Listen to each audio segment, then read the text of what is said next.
Welcome back to another motherfucking video. Today we're going to be reacting to 20 spiritual concepts that everyone thinks they understand and they don't, but I do. So we're going to get right into it. You know, we keep our ears to the streets with everything going on. Another day with the best community in the community. Don't forget to like, comment, and subscribe, and let's just get right into it because this shit's about to get good. Hey YouTube, you're so cute. Gnosis. This is one of those words that sounds deep and people immediately assume it just means knowledge. Like reading books, Hypnosis. collecting ideas, or being that one friend who knows random spiritual facts and won't stop talking about them. But Gnosis is not that. It's not information. It's not theory. It's not I watched a YouTube video and now I get it. Gnosis is supposed to be direct knowing. The kind of understanding that hits you in a way you can't unsee. Not something you memorized. In Ain't that like a epiphany? Traditions like early Gnosticism, especially texts from the Nag Hammadi library, Gnostic. Gnosis is more like waking up to reality rather than learning about it.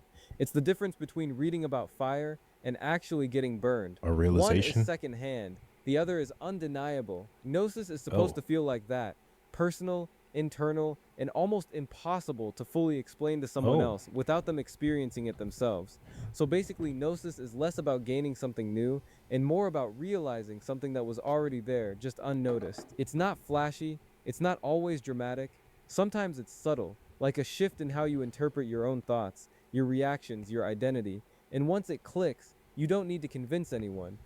It's like basketball. Sometimes I know this is the best way I could probably explain it. Sometimes, like when you've been playing basketball for a while, sometimes you just have that moment. It just clicks like, oh, I'm supposed to be like, oh, I know it's not the same exactly like, oh, but I'm supposed to be doing this for real. Like say you're a center in whatever position you play. Something works. It doesn't even have to be that a play works, but you just been playing so long that you notice you're starting to do this more, or damn, I'm supposed to be doing this. Like this is what I'm supposed to be doing, or I'm supposed to shoot the ball like this, or I'm supposed to dribble like this. I feel like that's the best way I can explain it because that's happened to me playing basketball. Even players like Jason Tatum, whenever he has that gnosis, when he realizes he's 6'9" and he don't need to be shooting threes every attempt, every time down the court and drive to the fucking rim, he don't got gnosis. Move differently. Non-duality. The word itself literally means not two, which already sounds suspicious because when you look around, life clearly looks like a lot of things, you and other people, mind and body, subject and object, two things everywhere. But non-duality argues that this separation is not actually fundamental to reality. It's something the mind creates to organize experience. Think about it like this. Your brain is basically a very enthusiastic label maker. This is me. That is the world. That is my annoying neighbor. The mind divides reality into pieces so it can function. But non-dual philosophies, like Advaita Vedanta, Zen Buddhism, and Taoist philosophy, say that underneath all those labels, reality itself is not divided. At the deepest level, everything is part of one unified existence or consciousness. Exactly. And one consciousness or it's one form of, it came from one source of matter. It's one form of matter, one source of matter. Energy can't be created or destroyed, only transmuted. So it's one source of energy, light, and matter. A classic example they use is the ocean. Imagine waves on the surface of the sea. Every wave looks separate, different size, different shape, but none of them are actually separate from the ocean. They are just the ocean appearing as waves. Non-duality says reality might work the same way. Yes, people, animals, planets, galaxies, all the different things we see could just be different expressions of the same underlying reality. So from this perspective, the divisions we experience in everyday life are useful for survival, but not necessarily how reality works at the deepest level. Ego death. Damn, at the deepest level. I wonder what the fuck actually, well, I mean, this is just our appearance so that we could exist in this realm. And like I know other realms are real too, the realm of thought, the realm of energy, the realm of so it's like it is like an onion though. All the layers just work into one. They seep into one seamlessly, but like there is some energy is so dense that certain consciousnesses probably only reside on other realms, not this realm. Because also you have to have a body with organisms. It takes so much to exist in this plane, in this three-dimensional plane of existence. This is fucking my head up. Those spiritual terms that sounds way more dramatic than it actually is. The name alone makes it sound like some kind of mystical assassination. But no, nobody Who is is that? spiritually. The name alone makes it sound like some kind of That's mystical Moon Knight. assassination. That's Moon Knight. It's Moon Knight and Khonshu. But no, nobody is spiritually dying, at least not in the literal sense. In psychology and spirituality, the ego simply refers to the part of your mind that creates your sense of identity. The voice in your head that says things like, "This is my personality. This is Craziest my." part about this, I've literally seen somebody experience ego death. Like it was because of drugs, but I didn't experience the ego death. I was on the same drug, I'll be honest, but I didn't experience ego death, but they did. And yeah, so like I seen it firsthand, but it wasn't me. Story, and this is why I'm right and everyone else is wrong. Basically, I never seen the that ego movie. is your brain's main character narrator. And the ego of people in Marvel Rivals. Oh my goodness. The ego of people in this Marvel Rivals community. Holy shit, man. It organizes your memories, beliefs, exactly how roles, theirs and looks. personal identity into one continuous story. Without it, life would feel extremely confusing. But many spiritual traditions say that this identity is not the deepest part of who you are. It's more like a mental construct, a useful one, but still a construct. Ego death refers to moments when that sense of identity temporarily breaks down or dissolves. Damn. For a brief period, the mind stops strongly identifying with its usual story of me. The constant narration quiets down. The boundaries between self and experience can feel less rigid. This can happen in different contexts: deep meditation, certain mystical experiences, near-death experiences, or, in some cases, powerful psychedelic experiences. Oh, she During talking about ego me. death, people often report feeling like their normal identity disappears for a while. Not in a scary way, although it can feel weird at first. Imagine an actor who has been playing the same role for so long that they start believing they actually are the character. Then one day they step off the stage and remember, "Oh right, I'm just the actor." That's the basic idea behind ego death. Damn. The personality doesn't permanently disappear. You still remember your name, you still pay your bills, you still forget where you Something left your don't feel keys. right. But the experience can create the realization that the identity we cling to so tightly might not be the full picture of who we are. The higher self. That shit is This is deeply one of those resonating spiritual too. terms that sounds very mystical, but when you ask 10 people what it means, you'll probably get 12 different answers. In general, the higher self refers to the idea that beyond your everyday personality, your habits, fears, opinions, and random late-night thoughts, there exists a deeper, wiser level of consciousness connected to you. Think of your normal self as a version This of goes back to the idea that everything comes from that one source of consciousness, though. So if everything comes from that one source of consciousness, you have a higher self that you can. It's about frequency. You have a higher self that you can connect with, if you want to put it that way, or tap into. Whatever word you want to use to describe or explain that you can reach or communicate with this higher version of your energy, of yourself, of whatever you want to call it, the manifestation of yourself, or God, if you want to get real. If you want, like, this higher version of yourself is all of these you things. that handles daily life, the one worrying about money, deadlines, and all. But the higher self, according to many spiritual traditions, is the more expanded version of you that isn't caught up in all that noise. It's often described as the part of your consciousness that is calm, aware, intuitive, and connected to a larger reality.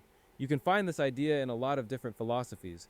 In Platonism, it resembles the idea of the soul connected to the realm of higher truth. In Hindu philosophy, it's similar to the Atman, the deeper self beyond the ego.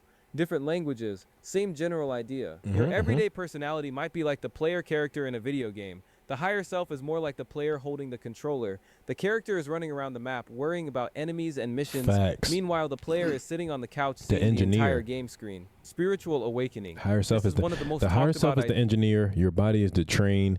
No, like your higher self is the the conductor, the engineer. Your body is the train, and your brain and soul is more. No, your soul is kind of like it's a lot, man. There's too many parts. ideas and spirituality, and also one of the most misunderstood, because the name makes it sound like something very dramatic happens. Like one morning you wake up glowing, floating not 3 like inches that. above your bed, It can suddenly be understanding the shit. secrets of the universe. Nah, Unfortunately, most W awakenings are 4 much fucking less hours. cinematic Thank you, everybody than who's been that. here every second, every minute. And that's what she can get to your bad bitch. Put your hands up high. In simple terms, spiritual awakening refers to a W4. shift in how a person perceives reality, themselves, and their place in the world. Before this shift, most people experience life on autopilot. You follow routines, adopt Kinda, beliefs from Matthew. society, identify strongly with your roles, opinions, Kinda. and personal story. Your worldview feels fixed. Awakening describes moments when that worldview starts to crack open. People begin questioning things they previously took for granted, ideas about identity, even kinda, reality, yeah. purpose. It's less like gaining new information and more like seeing the same reality from a completely different angle. Facts. Also, awakening doesn't necessarily mean someone Perspective is everything, and perspective is such an important view, perspective is such an important point because people don't realize, like, hey, I could be yelling, this is 6. This is the number 6. And you could be like, this is the number 9. It's 9. We can both be right. We're just standing from different perspectives, looking at the same thing. Sometimes 2 people be right at once. Becomes enlightened, perfect, or permanently peaceful. For some people. Instead, awakening is usually described as the beginning of a process, not the end of one. I'm gonna be real, In other though. words, Anybody can spiritual meditate and tap awakening in. isn't about escaping reality. It's about starting Not to anybody, see though, because it really is about your frequency. But there's not many determining factors, though, reality besides frequency and where your heart is. differently, which can be exciting, confusing, and occasionally make you question literally everything you thought you knew. The third eye. Spiritually speaking, the third eye isn't growing a physical eye in the middle of your forehead. It's a symbolic way of describing a higher level of perception or awareness. The idea appears in several traditions, especially Hinduism and certain Buddhist teachings, where it is associated with the Ajna chakra, located roughly in the center of the forehead. This chakra is believed to represent intuition, insight, and inner perception. The third eye is supposed to represent seeing beyond the surface of things, seeing patterns, understanding deeper meanings, perceiving reality in a more intuitive way. You can think of it like the difference between looking and understanding. 2 people can see the exact same situation, but one person instantly understands what's really going on beneath it. I personally The third don't eye is meditate. I often pray used to as a Jesus metaphor Christ. for that kind of inner It's like the same words. That's the same thing. Be real with you. That's the same thing. Because you call it something different, it's not much different than what other people are doing. If somebody's meditating even if somebody's meditating to talk to their higher self, they're meditating with God. That's the same thing you're doing because they're praying on something. You know what praying means when you break down the word prayer? When you break down the word prayer and you break down the word meditating, tell me why they would be different. clarity. In spiritual traditions, practices like meditation, contemplation, and self-reflection are sometimes said to help open the third eye. Karma. Most people think karma simply means what goes around comes around, like some kind of cosmic revenge system. You cut someone off in traffic, and the universe immediately schedules your tire to go flat. But in its Somebody's too original bright. philosophical context, karma is actually a lot more nuanced than that. The word A lot of people think that time is linear. It's more of a cycle and like a spiral. Time ain't linear. karma comes from Sanskrit and literally means action. In traditions like Hinduism, Buddhism, and Jainism, karma refers to the idea that actions, especially intentional actions, create consequences that shape future experiences, not just externally but internally as well. Every action you take leaves an imprint on your habits, your character, your tendencies. Think of it like mental conditioning. If someone repeatedly acts with anger, selfishness, or cruelty, those behaviors slowly shape the type of person they become. On the other hand, actions based on compassion, discipline, and patience tend to shape a very different kind of mind. So karma is less like a supernatural See? punishment system and more like a law of psychological and moral cause and effect. God. Well, God I is agree. whatever you That's kind of like my interpretation. I know I keep pausing it after everything, but that's kind of like these are topics I like study on my own. But like that's kind of my interpretation of karma as well. It's not like, hey, somebody's gonna come do something to you, but every action has a reaction. And just because you think that you did something bad today and nothing bad happened to you today, that doesn't mean in 10 years. That doesn't mean in 10 years because of the frequency that you are on, because of all the decisions you've made over time, that something bad is going to happen to you in 10 years because of the person you've become. 10 years from now, every decision mattered though. So that bad decision you made today, still karma. It's not linear. think God is. Because every time humans talk about God, they're not describing something they've all seen You can the do same whatever way. helps you. They're I do describing what feels something natural to filtered through me. their I own ain't gonna lie, that's not natural to you. You were taught a religion. You don't naturally come out of the womb knowing a religion. I'm gonna be real. perception, culture, You do and what you've mind. learned. Think about it. A Christian And might been describe taught. God as a personal father. A Hindu might describe God as an infinite consciousness. A Taoist might say God isn't even a being at all. An atheist might say the idea itself is human-made. Same word, completely different meanings. So what's going on? Philosophically, this idea isn't new. In Immanuel Kant's philosophy, he argued that humans never experience reality directly. We only experience reality as filtered through our perception. What we call truth is always shaped by how the mind interprets it. So if that applies to objects, it definitely applies to something as abstract as God. Then you have Ludwig Feuerbach, who took it even further. He argued that God is essentially a projection of human qualities. People take their highest values, love, power, justice, and project them outward as a divine being. In his words, when people describe God, they're actually describing an idealized version of themselves. Then comes Friedrich Nietzsche, who introduced the idea of perspectivism, the idea that there is no single objective viewpoint of truth, only interpretations shaped by perspective. So when different people define God differently, Nietzsche would say, of course they do. They're all interpreting through their own lens. So when I say God is whatever you think God is, I'm not saying God changes form like a shapeshifter. Facts. I'm saying your experience and definition of God is inseparable from your perception, because you don't interact with God directly. You interact with your understanding of God. And that understanding is built from your upbringing, your beliefs, reality, your experiences. And everybody has a different reality. So it's like, my interpretation is not the only correct interpretation. I'm pretty sure everybody's interpretation probably goes into the whole of what makes the totality of it. But at the same time, it's like you can't believe only your interpretation is correct, because somebody born in a different region than you has a totally different interpretation, and they can feel the same way. And what's your rebuttal to what they have to say? Psychological needs, your world. That's your opinion. So as I in said, practice, I feel natural to the me. version of Did I God say that it was exists born in with? your I said life feel is the natural version to your me. mind is capable of perceiving. Shadow work. I mean, I guess you're This born with idea what you're actually comes like, from you're psychology, naturally, specifically you're from born the Swiss with what you're psychologist born Carl with. Jung.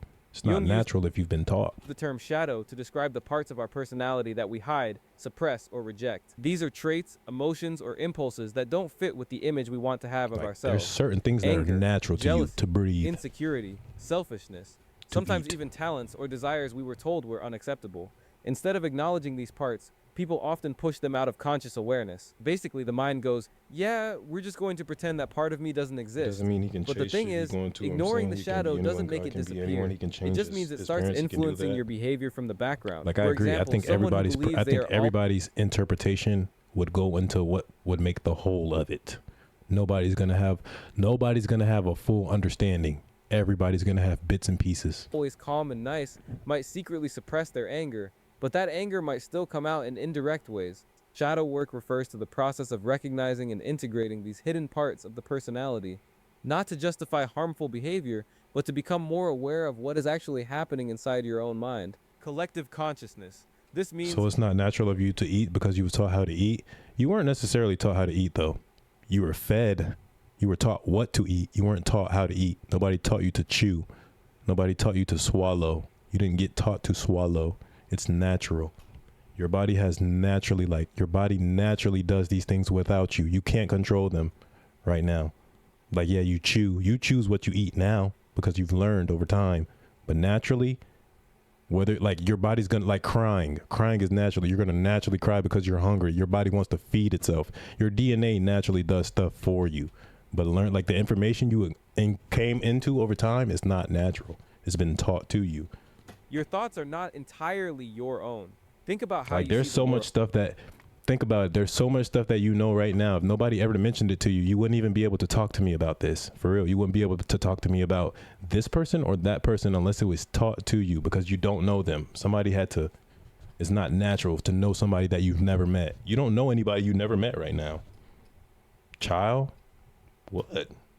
That's the what that's you the believe response. is right or wrong, what you think success looks like, how you react to things emotionally. You didn't create all of that from scratch. You absorbed it from your family, from your environment, from culture, from social media, from the people around you. That shared layer of That's thoughts, what I'm saying. beliefs, That's and fair. emotional patterns, That's all I'm saying. That's collective consciousness. I'm It's not like saying an that, no, but, invisible like, mental you know, atmosphere that You everyone just didn't is breathing naturally in. know that. Ever Like, you don't noticed how naturally know suddenly this everyone anything is talking about the same topics? besides Certain opinions survivability. become obvious truths overnight. Trends, fears, and even moods spread across people.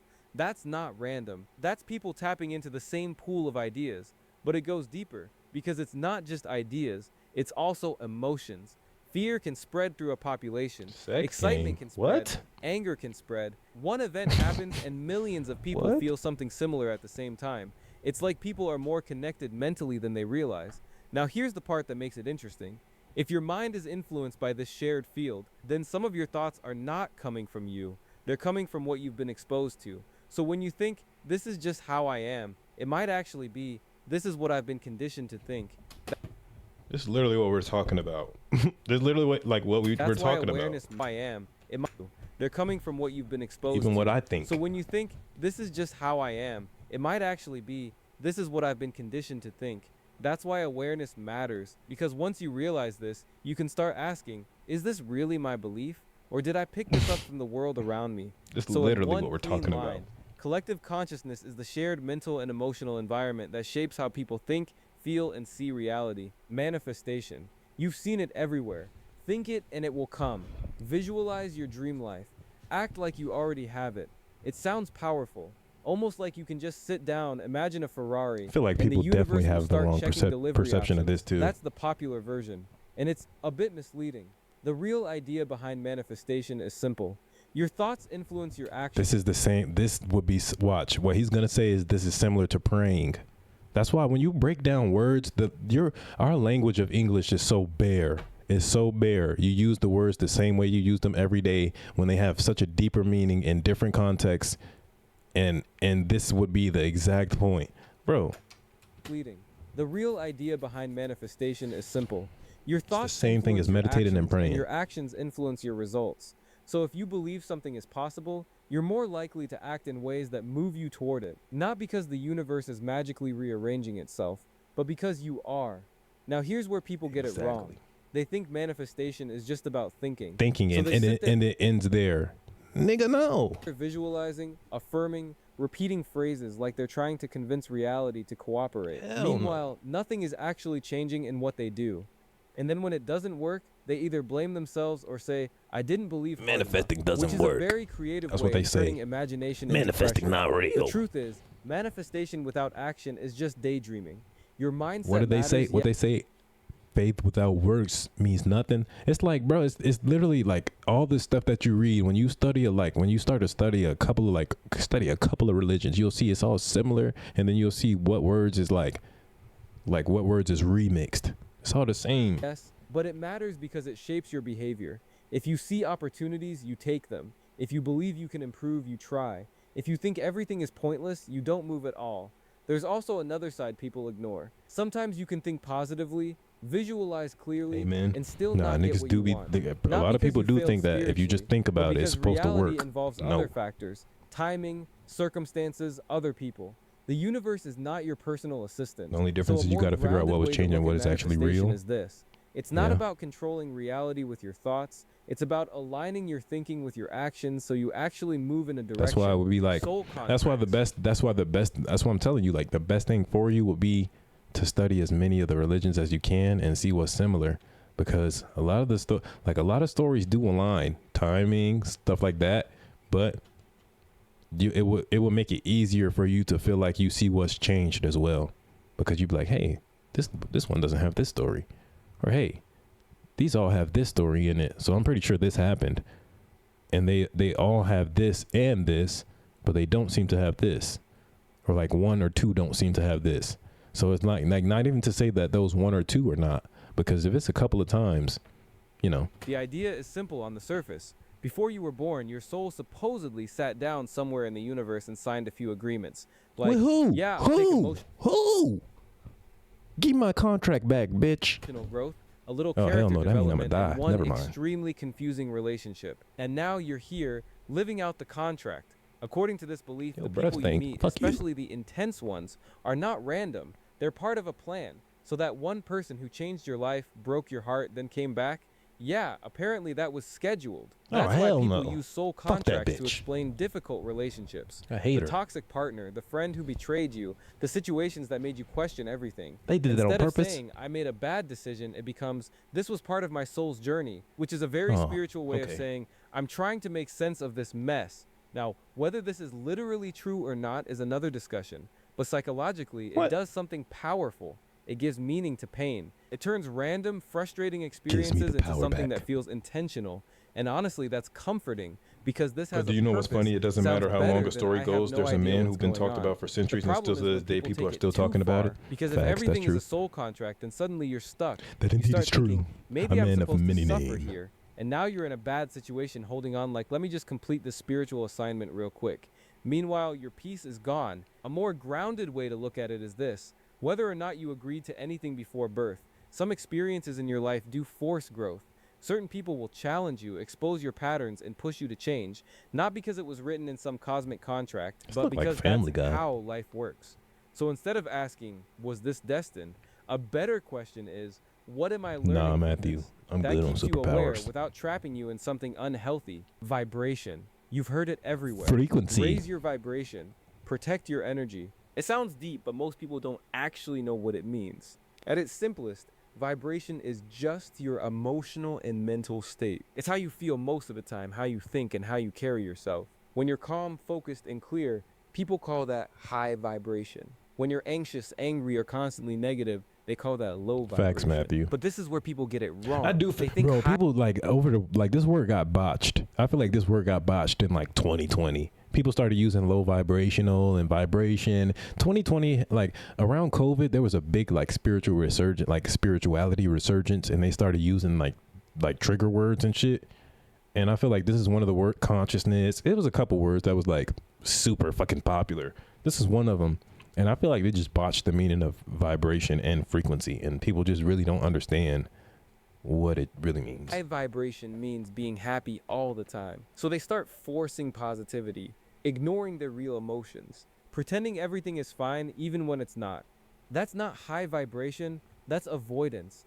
Real vibration is not about feeling good all the time. It's about how you handle what you feel. Because emotions will come no matter what. You will feel anger, sadness, frustration. The difference is whether those emotions control you or you stay aware while experiencing them. When you're operating at a more stable level internally, you don't react to everything immediately. You pause, you observe, you respond instead of reacting. That's what people actually mean by raising your vibration, even if they don't explain it properly. And this is where it becomes practical. Your internal state affects your decisions. Facts. The way you feel influences how you act, what you tolerate, and what situations you stay in. Over time, I think it's really a toleration thing. Like you can understand, when somebody's tolerance is fucking low. And when their tolerance is low and they're getting very agitated by everything and they're getting irritated by anything and they're always responding negatively to shit, decisions shape You your can tell. life. So it's not some mysterious frequency that magically attracts things to you. It's your state of mind influencing your behavior and your behavior creating your outcomes. Tantra. Most people hear that Tantra. word and immediately think sex. Tantra cards. Oh. Mystical sex. What? What the fuck? Who's thinking that? I thought it was I thought it was the little cards, and she reading my palm. What the hell is he talking about? Spiritual sex. That's Spiritual the popular sex? version, and it's incomplete. The real Tantra has almost nothing to do with what social media sells you. At its core, Tantra is about this: using everything in life as a tool for awareness, not escaping reality, not avoiding the body, but going through it consciously. Here's the difference. A lot of spiritual paths say, control yourself, detach from desire, transcend the physical. Damn, that's a Tantra lot to says, do. no, experience it, but stay aware. So instead of running from things like emotions, pleasure, pain, Gotta desire, dive in that shit. Tantra asks you to face them, Oh, feel shit. them, but don't get lost in them. And yes, that includes sex, but not Damn. in the way people think. It's not about performance. It's not about techniques. It's not even about pleasure Attention? alone. It's about presence, Oh. being fully aware in the moment, abundance. Damn. Most people think abundance means having a lot of money, opportunities, success, connections, basically life going your way. And yeah, that's part of it, but that's the surface version. At a About deeper what? level, abundance is about how you see what's available to you. It's the difference between thinking there's not enough for me and thinking that The glass is half full. there are opportunities, I just have to move toward them. One mindset closes you off before you even try. Facts. The other keeps you open. Now here's where it gets misunderstood. People think abundance is just positive thinking, so they start repeating things like, I have everything I need, while their actions are saying the complete opposite. It turns into pretending instead of actually shifting anything. I have everything I Real need. abundance I used to is do not that. about ignoring reality. Pretend. It's about not limiting yourself before you even test what's possible. It shows up in how you make decisions. Do you hold back because you assume things won't work? Or do you try, adjust, Damn. and keep moving? There's also a quiet part people overlook. Abundance is not always loud success. Sometimes it's stability. Sometimes it's having enough and recognizing it instead of constantly Damn. feeling like you're lacking something. Because you can have a lot and still feel like it's not enough. which means the mindset never changed. And no, abundance doesn't mean everything will just flow to you without effort. That would be nice, but life doesn't work like that. You still have to act, take risks, and deal with uncertainty. The mindset just makes you more willing to do those things. Dark night of the soul. Damn, that's a good one. This is more like your entire I ain't sense gonna lie, that was a good one. meaning just stops working. The idea comes from spiritual traditions that describe a phase where everything that used to give your life direction suddenly feels empty. Your beliefs don't hit the same. Your goals feel pointless. Even things you used to enjoy start feeling flat. It's like your inner system just crashes. And Before there's no marriage, then you restart have button. sex before And no, marriage. it's You not is just really a the bad hardest thing mood. you ever be This with a isn't woman. I'm having a rough week. This Hell is yeah. more like, why does Having anything sex. matter at all? Which is not exactly the kind of question you ask casually on a Tuesday afternoon and move on from. What makes it confusing is that nothing necessarily has to be wrong on the outside. Your life could look normal. People around you might think you're fine. Meanwhile, internally, you're questioning everything. Some people describe it as a spiritual awakening. Others call it a breakdown. Honestly, sometimes it feels like both, because you're losing old ways of thinking, but you haven't built new ones yet. So you're just there that in hurts. between. Not who you Ain't gonna were, lie. but not sure who you're becoming. You can't rush it. You can't just positive thinking your way out of it. You can't watch one motivational video and suddenly be fine. This phase forces you to sit with questions, doubts, and uncomfortable truths, which, let's be honest, is not exactly fun. But there is a reason people talk about it, because over time something shifts. The things that used to define you start losing control over you. Your identity becomes less rigid. You stop clinging so tightly to certain beliefs, expectations, or external validation, not because you decided to be enlightened overnight, but because everything that wasn't solid already fell apart. So what you're left with is something more real, less performative, less borrowed from other people's ideas. Twin flames. You've probably heard the definition already. One soul split into two bodies, destined to find each other. It sounds intense, romantic, and very cinematic, like the kind of connection that explains why you can't stop thinking about someone even when it's clearly not that shit going gonna burn smoothly. out. But in real life, a twin flame connection doesn't usually feel peaceful. It feels intense, confusing, and sometimes exhausting. You meet someone and there's instant connection. Same. They understand you in a way that feels rare, but at the same time they trigger you. Your insecurities show up, your fears come out, and suddenly what felt like something perfect starts feeling unstable. That's because the idea of a twin flame is less about perfect love and more about reflection. Exactly. I feel like people don't be getting shit. They don't get it. Like your twin flame, I ain't gonna lie. Y'all gonna burn out. It's gonna make y'all crash. But it's like, if it's worth it, it's gonna be worth it. But that twin flame shit, if you think that's just perfect lovers, that's not what that shit mean. Like, if I met me, the girl version of me, I would hate that bitch. My God, leave me alone. You fucking annoying. You just like me. I hate you. It's like being around someone who mirrors parts of you haven't dealt with. A twin flame, simply put, is someone who reflects you back to yourself. The connection feels powerful because it exposes your emotional patterns, both good and bad. But intensity isn't always a sign of destiny. Sometimes it's Destiny. just a sign that I know something that Destiny bitch. She's a cheating, conniving, manipulating witch. I hate her. unresolved is being triggered. That push and pull dynamic people call twin flames Don't trust her. can often be attachment, fear, or unhealthy cycles. So the real meaning isn't about finding the one, it's about growth. Some of these connections stay, but many don't. Their purpose is to force self-awareness, not necessarily to become a lasting relationship. Divine timing. This one sounds beautiful, on paper, like there's this invisible cosmic calendar where everything in your life is perfectly scheduled and all you have to do is wait and trust. It's comforting because it removes pressure. Not but exactly. the problem is people kind of misunderstand it. Not Divine exactly, timing though. is not an excuse to sit down and Facts. do absolutely nothing while life figures itself out for you. Hell no. Most traditions that talk about timing also talk about preparation. Exact. Meaning Bro, things people don't be arrive when you're ready. playing. The readiness usually comes from action, experience, mistakes, and growth, not just waiting. If you plant nothing, divine timing is not about to grow you a forest out of pure spirituality. no. A better way to see it is like this. Life moves in phases, and certain outcomes make more sense at certain stages. You don't get everything the moment you want it, not because the universe is playing games with you, but because some things require context, skills, maturity, perspective. Context. Sometimes what feels like a delay is just you not seeing the full That's picture. why I'm broke, chat. That's why I'm not Mr. Mega Beast yet, and I'm not the richest philosopher of all time yet, because we need a little more context. Damn it, we got to build a little bit more lore. Okay, I get it now. think I understand it now. We got to build a little bit more context. Okay, I'm gonna write me a story. Yet, and sometimes it's just life being unpredictable. Not everything is a hidden spiritual message. There's also You a don't subtle experience trap here. growth. People You do, use though. divine timing to cope with uncertainty, which is fine, but then it turns into passive living. If it's meant for me, it'll come. Sure, but most things that are meant for you still require you to move, decide, try, fail, adjust, and try again. Divine timing doesn't replace effort. It works alongside it.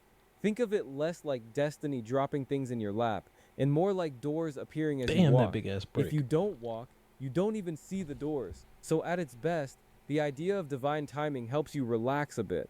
It reminds you that not everything has to happen immediately and that forcing outcomes can backfire.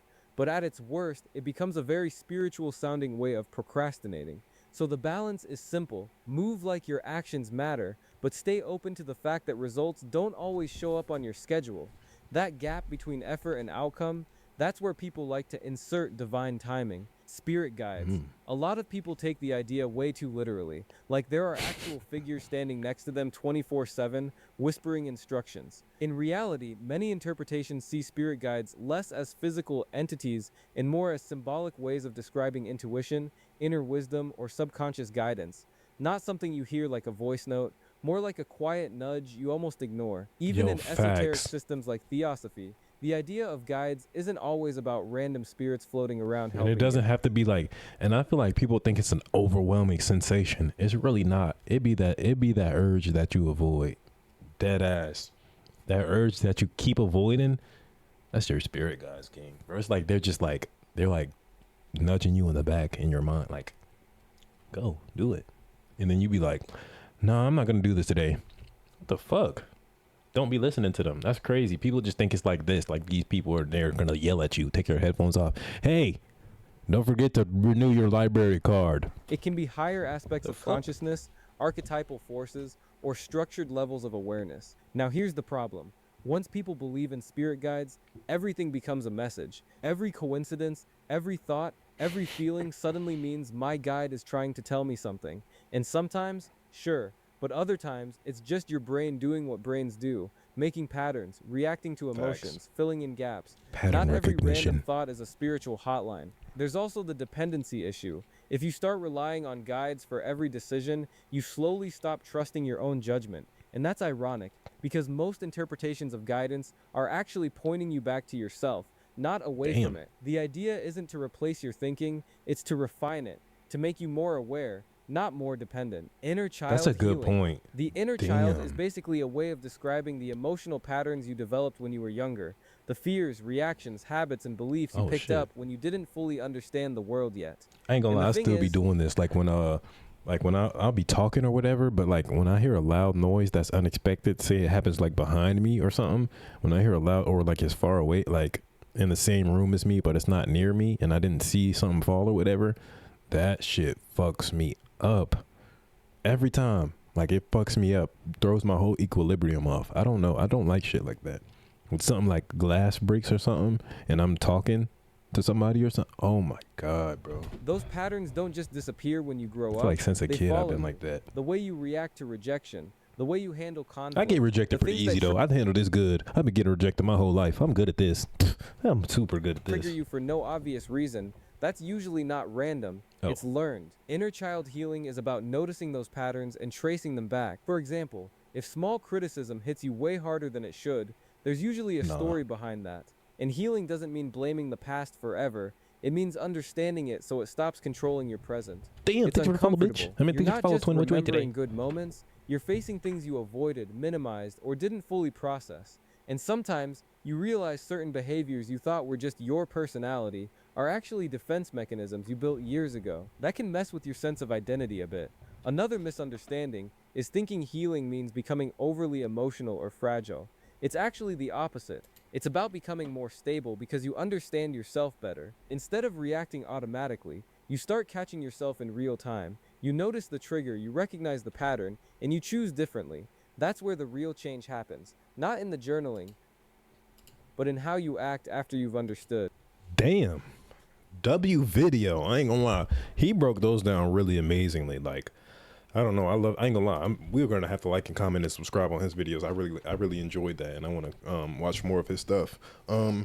Those were some really good topics because I do feel like people just have like a slight misinterpretation of some of these topics in here. But this is stuff that I really like studying on my own and looking into on my own, and just falling asleep to these type of these tops. Good tops, no Diddy. Sorry. Don't forget to like, comment, and subscribe, and we'll catch you on the next one, YouTube. Thank you for being here. We love you and appreciate you. And that's why we're Leaks Invincible. Nah, we on this now. I ain't gonna lie.